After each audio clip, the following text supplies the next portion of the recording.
إن الذين قالوا ربنا الله ثم استقاموا تتنزل عليهم الملائكة ألا تخافوا ولا تحزنوا وأبشروا بالجنة التي كنتم توعدون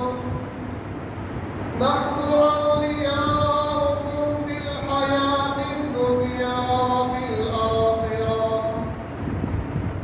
ولكم فيها ما تشتهي أنفسكم ولكم فيها ما تدعون نزلا من غفور رحيم. وعن عائشة رضي الله عنها قالت قال رسول الله صلى الله عليه وسلم أحب الأعمال إلى الله أدومها وإن قل أو كما قال عليه الصلاة والسلام. صدق الله العظيم وصدق رسوله النبي الكريم ونحن على ذلك لمن الشاهدين والشاكرين والحمد لله رب العالمين.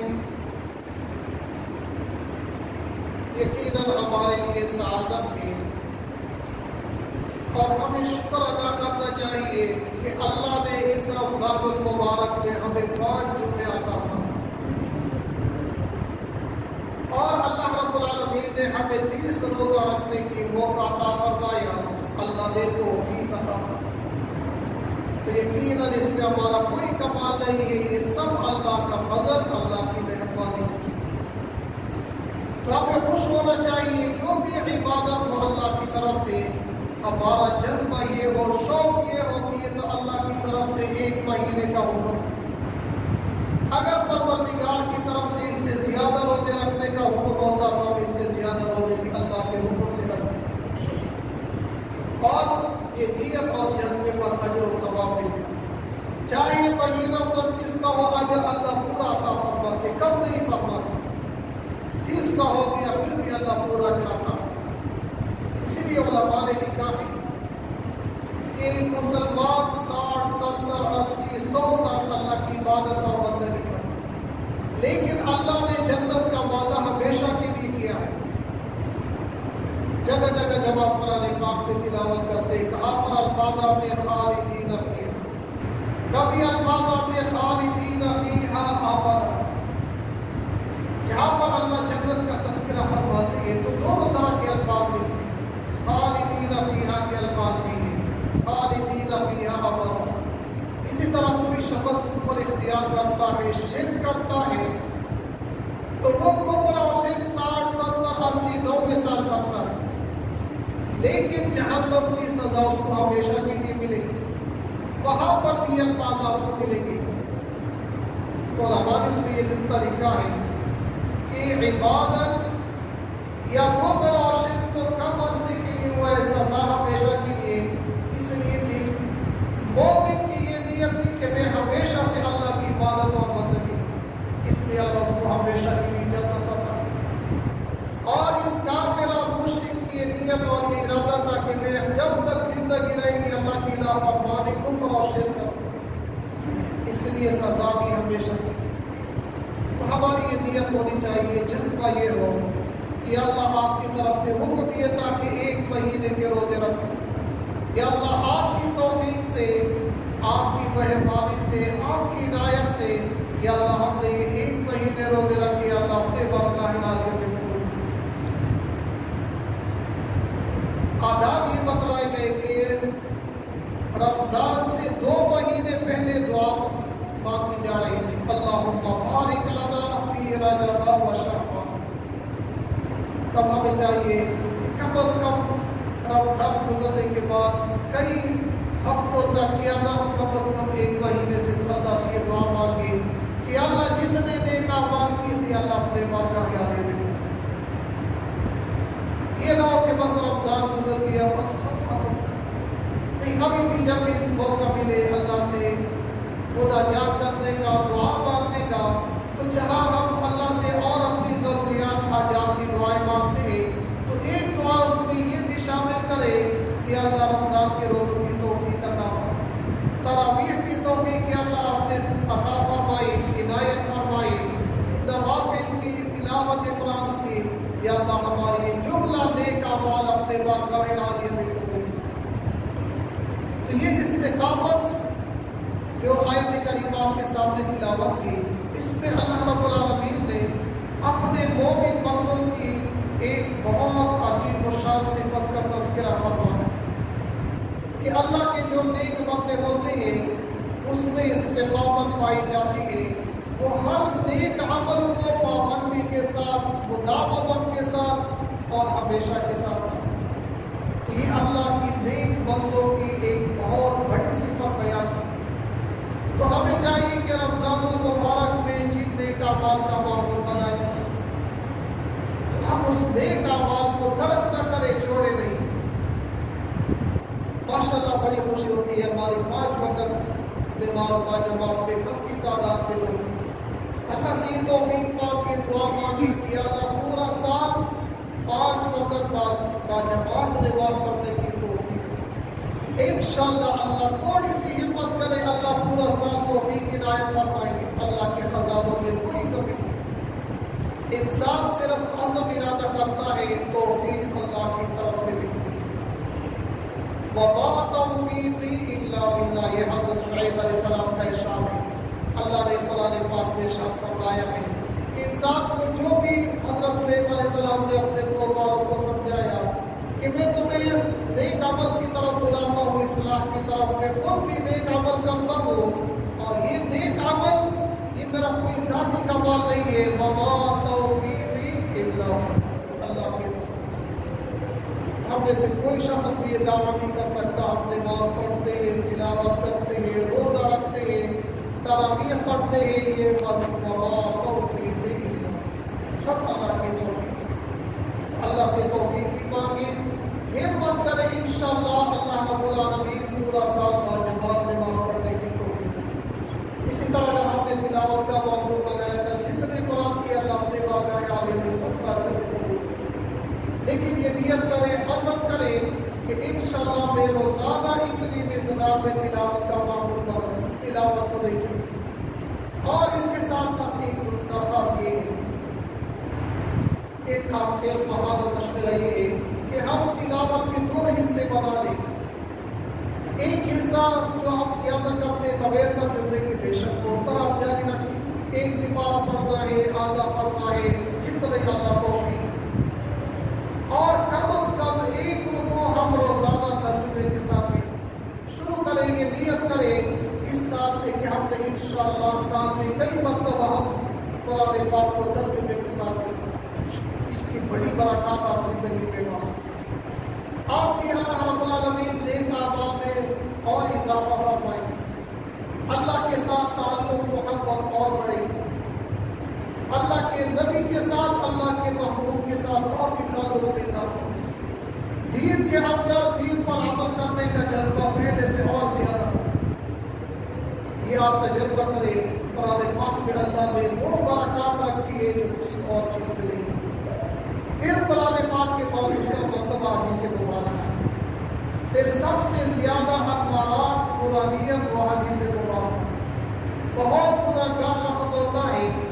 ہم عربی حدیث پاک کو عربی میں بھی بیان نہیں کرتے، صرف اس کا ترجمہ کرتے، اس کے دل بھاسا، یہ ہماری الفاظ کا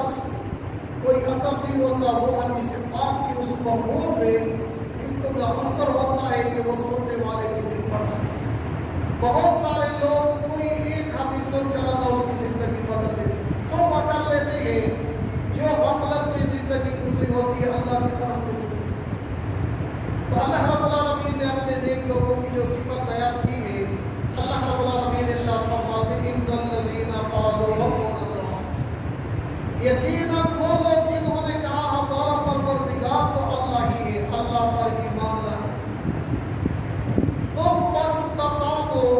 پھر اللہ کے ہر حکم کو انہوں نے پابندی کے ساتھ اختیار کیا، اللہ کے ہر حکم کو ہمیشہ ادا کرتے رہے، اس پر مستقیم رہے، چاہے نماز کا حکم ہو تو نماز کا حکم پورا کرتے رہے، چاہے زکات کا حکم ہو زکات ادا کرتے رہے پوری زندگی، روزے کا حکم ہے تو ہر سال اللہ کے حکم سے روزہ رکھتے ہیں، اگر عمر حج ہے تو زندگی میں ایک بار حج ادا کرنا یہ فرض حج بھی انہوں نے رکھا، اسی طرح قربانی ہے اور احکامات ہے، عشر ہے وغیرہ، اور اللہ کے غریب لوگوں کے ساتھ مدد تعاون کرنا، اپنے مال میں سے زکات کے علاوہ نفلی صدقات بھی دینا، لیکن یہ ایک دن کے لیے نہیں، پوری زندگی ثم استقاموا، اللہ کے ہر حکم کو ہمیشہ ادا کرتے رہے، کرتے رہے۔ تو آگے اللہ رب العالمین نے ان کی یہ خوشخبری بیان کی ہے، تتنزل علیہم الملائکۃ الا تخافوا ولا تحزنوا، اللہ کی رحمت کے فرشتے سے لوگوں پر اترتے ہیں، ان کے پاس آتے ہیں اور ان کو یہ بشارت دیتے ہیں کہ تم کو خوف نہ کرو کسی بات پہ بھی، ولا تحزنوا، اور نہ تم کبھی غمگین مت ہو جائے۔ علماء نے لکھا ہے یہ فرشتوں کا آنا، فرشتوں کی یہ تسلی دینا یہ دنیا کی زندگی میں بھی ہوگا، جب انسان نیک عمل کرتے فرشتے ترغیب دیتے کہ ماشاءاللہ اچھا کام کرو اور کرو اور کرو، کبھی کبھی اللہ کی طرف سے توفیق ملتی، یہ فرشتے نیکی کی دعوت دیتے، یہ کام کرو اور کرو، مثلا اللہ کے راہ میں خرچ کرنا ہے اور خرچ کرو، تلاوت کر رہے ہو فرشتے دعوت دیتے، ترغیب دیتے اور تلاوت کرو اور کرو، آپ نفل نماز پڑھتے کبھی دل کرتے ہیں اور کرو، یہ فرشتوں کی طرف سے الہام ہوتا ہے، یہ فرشتے آپ کے دل میں ڈالتے ہیں کہ اور زیادہ نوافل پڑھو، آپ کا اجر و ثواب اور زیادہ ہو۔ تو دنیا کی زندگی میں بھی فرشتے یہ بشارتیں دیتے ہیں، کوئی خوف نہ کرو نہ غمگین ہو۔ اسی طرح علماء نے لکھا ہے اس آیت کی تفسیر میں کہ جب موت کا وقت آتا ہے فرشتے تسلی دیتے ہیں، اب آخرت کے سفر میں جانا ہے، کوئی خوف نہ کرو آگے کا، نہ غمگین ہو، اللہ شادی کا معاملہ فرمائے کہ اللہ رحم۔ پھر جب قبر میں رکھا جاتا ہے قبر میں بھی یہ فرشتے تسلی دیتے ہیں، اللہ تخافوا ولا تحزنوا۔ پھر جب قبر سے اٹھایا جاتا ہے پھر بھی فرشتے تسلی دیتے ہیں، اسی طرح میدان حشر میں بھی تسلی، ہر جگہ اللہ کے نیک بندوں کو فرشتے تسلی۔ دوسری بشارت اور دوسری خوشخبری فرشتے یہ دیتے ہیں اللہ کے نیک بندے کو، وَأَبْشِرُوا بِالْجَنَّةِ الَّتِي كُنتُمْ تُوعَدُونَ، اور اس جنت کا جس کا اللہ نے تمہارے ساتھ وعدہ کیا ہے تمہارے لیے خوشخبری ہو جائے۔ اس طرح اللہ نے نیک بندوں کے لیے جو نعمتیں تیار کی ہے وہ ہم تصور بھی نہیں کر سکتے۔ حدیث قدسی میں آتا ہے أَعْدَدْتُ لِعِبَادِيَ الصَّالِحِينَ، اللہ فرماتے ہیں میں نے اپنے نیک بندوں کے لیے ایسی باغات تیار کیے ہیں مَا لَا عَيْنٌ رَأَتْ، کسی آنکھ نے دیکھا نہیں ہے، وَلَا أُذُنٌ سَمِعَتْ، ان نعمتوں کے بارے میں پوری حقیقت حال کے بارے میں کسی کام نے سنا نہیں۔ کچھ نعمتوں کا تذکرہ تو اللہ نے قرآن پاک میں کیا حدیث میں، لیکن وہ اجمالاً ہے، اس کی پوری تفصیلات وہ اللہ نے نہ قرآن میں بیان کی ہے نہ حدیث میں، وَلَا خَطَرَ عَلَىٰ قَلْبِ بَشَرٍ، اور ان نعمتوں کا تصور بھی انسان کے دل میں نہیں آ سکتا کہ اس کا ذائقہ کس طرح ہوگا، اس کا معیار کتنا اچھا ہوگا، اس میں کتنا لطف ہوگا، کتنا سکون ہوگا۔ تو اللہ رب العالمین کے نیک فرشتے اللہ کے نیک بندوں کو یہ بشارت دیتے ہیں وَأَبْشِرُوا بِالْجَنَّةِ الَّتِي كُنتُمْ تُوعَدُونَ، جس جنت کا تمہارے ساتھ وعدہ کیا گیا ہے، قرآن کے ذریعے یا اللہ کے نبی کے ذریعے اس جنت کی بشارت پر تمہیں خوشخبری ہو، تمہیں مبارکباد ہو، خوش ہو جاؤ، انشاءاللہ وہ اللہ عطا فرمائیں گے۔ تیسرا اللہ کے نیک بندوں کے ساتھ جو فرشتے تیسری بشارت دیتے ہیں جو ہر نیک عمل کو ہمیشہ کرتے ہیں پابندی کے ساتھ۔ تو تیسری بشارت ایک آیت کریمہ میں یہ بیان ہوئی ہے کہ فرشتے ان سے کہتے ہیں نحن اولیاؤکم فی الحیات الدنیا وفي الآخرة. ہم دنیا کی زندگی میں بھی تمہارا ساتھ دیں گے، تمہاری مدد کریں گے، وفی الآخرۃ آخرت کی زندگی میں بھی تمہارے ساتھ ہوں۔ ظاہر اللہ کے نیک بندوں کے ساتھ فرشتوں کی مدد ہوتی ہے، نصرت۔ حدیث پاک میں یہ بھی آتا ہے کہ اللہ کے کچھ نیک بندے ایسے ہوتے ہیں جو مسجد کے کواڑ ہوتے ہیں، جس طرح یہ دروازوں کے کواڑ ہوتے ہیں، یعنی وہ مسجد کے ساتھ اس کا دل لگا ہوا ہوتا ہے، بس جو ہی فارغ ہوتے ہیں مسجد کے اندر آتے ہیں، مسجد میں بیٹھے رہتے ہیں۔ تو ایسے نیک لوگوں کے ساتھ فرشتے محبت کرتے ہیں، وہ صافحہ کرتے ہیں، ان کو معلوم نہیں ہوتا۔ پھر اگر یہ نیک بندے کسی کام میں جاتے، فرشتے ان کی کاموں میں مدد کرتے، تو وہ جلدی جلدی کام کر کے پھر اللہ کے گھر میں واپس آتے۔ اگر وہ بیمار ہوتی ہے تو فرشتے ان کی بیمار پوسی کرتے ہیں، اسے نیک لوگ۔ اور اگر وہ دعا مانگتے، فرشتے ان کی دعا پر آمین کرتے۔ تو یہ دنیا کی زندگی میں بھی فرشتے بشارت دیتے ہیں، خوشخبری دیتے ہیں، اور آخرت میں یہ ہوگا ان کو تسلی دیں گے، ان کے لیے سلام پیش کریں گے، اور ان کے لیے خوشخبری کا اور ان کی تسلی کا سامان مبارکباد پیش کریں گے، سلام پیش کریں گے اللہ کی رحمت حکم پر۔ آگے فرمایا وَلَكُمْ فِيهَا مَا تَشْتَهِي أَنفُسُكُمْ، کہ تمہارے لیے جنت میں وہ سارا کچھ ہوگا جو تمہارے دل میں خواہش پیدا ہو۔ وَلَكُمْ فِيهَا مَا تَدَّعُونَ، اور یہ جنت میں وہ ساری نعمتیں ملیں گی جس نعمت کا تم مطالبہ کرو گے، مانگو گے، اللہ وہ بھی عطا فرمائے۔ نُزُلًا مِّنْ غَفُورٍ رَحِيمٍ، یہ مہمان نوازی ہوگی اس پروردگار کی طرف سے جو بہت بخشنے والا ہے، رحیم جو بہت رحم کرنے والا ہے۔ تو علماء نے یہ نکتہ لکھا ہے کہ اس آیت میں بھی اشارہ ہے کہ انسان کمزور ہے، گناہ ہو جاتی ہے، تو فوراً اللہ سے گناہوں کی بخشش ہو۔ اور ساتھ ساتھ یہ بھی فرمایا رحیم کہ اللہ بہت رحم کرنے والا بھی ہے، اللہ کی رحمت سے کبھی مایوس نہ ہو، نہ شیطان تمہیں اللہ کی رحمت سے نا امید کر دے، مایوس کر دے، چاہے تمہارے گناہ جتنے ہو پروردگار بہت بخش دے۔ تمہارا یہ تو مختصراً کچھ باتیں ہو گئی اللہ کے ان نیک لوگوں کے بارے میں، اور نیک بندوں کے بارے میں جو نیک عمل ہمیشہ کرتے ہیں پابندی کے ساتھ۔ تو اب سب ساتھیوں سے ایک درخواست یہ ہے کہ آج ہم اس آخری جملے میں یہ نیت، یہ عزم، یہ ارادہ کریں، انشاءاللہ جو نیک اعمال رمضان میں شروع کیے تھے پورا سال شروع، اس کو جاری رکھیں گے، اس کو کبھی بھی نہیں چھوڑیں گے، اللہ سے توفیق بھی مانگیں گے اور ہمت بھی کریں گے۔ دوسری درخواست اور دوسری گزارش آپ سے یہ ہے کہ رمضان المبارک میں جتنے نیک اعمال کیے ہیں کوشش کریں کہ وہ نیک اعمال ضائع نہ کریں۔ حدیث پاک میں آتا ہے کہ آپ صلی اللہ علیہ وسلم نے صحابہ کرام سے پوچھا کہ تم جانتے ہو مفلس کون سا شخص؟ صحابہ کرام نے عرض کیا کہ ہم مفلس اس کو کہتے ہیں جس کے پاس زیادہ درہم نہ ہو، زیادہ دنیا کا ساز و سامان نہ ہو، بل لا درہم لہ ولا متاع لہ۔ آپ صلی اللہ علیہ وسلم نے ارشاد فرمایا میری امت کا مفلس شخص وہ ہوگا جو قیامت کے دن بہت سارے نمازیں لے کر آئے گا، بہت سارے روزے لے کر آئے گا، بہت سارے زکوٰۃ نفلی صدقات لے کر آئے گا، لیکن کسی کو گالی دی ہوگی، کسی کی غیبت کی ہوگی، کسی کو مارا ہوگا، کسی کو قتل کیا ہوگا، تو لوگ آئیں گے اپنا حق کا مطالبہ کریں گے، تو ان کی نیکیوں میں سے ہر انسان کو اس کی حق تلفی کے برابر جو ان پر ظلم ہوا ہے ان کی نیکیاں دی جائیں گی۔ جس کو گالی دی ہوگی اس کو دیا جائے گا، جس کا حق مارا ہوگا اس کو دیا جائے گا، جس کا مال نہ حق آیا ہے، ظلم کیا ہے، تو ان کی نیکیاں ساری ختم ہو جائے گی۔ لیکن لوگ پھر بھی باقی ہوں گے تو لوگوں کے گناہ اس شخص پر ڈال دیے جائیں اور اس شخص کو جہنم میں ڈالا جائے۔ تو یہ میرے امت کا مفلس ترین شخص۔ اس حدیث پاک سے ہمیں یہ رہنمائی ملتی ہے کہ دیکھو اس شخص نے بہت ساری نیکیاں کی تھی لیکن حقوق العباد میں کوتاہی کی تھی اور اس کی ساری نیکیاں ضائع ہو گئی قیامت کو۔ تو ایسا نہ ہو کہ ہم نے اتنی نیکیاں کی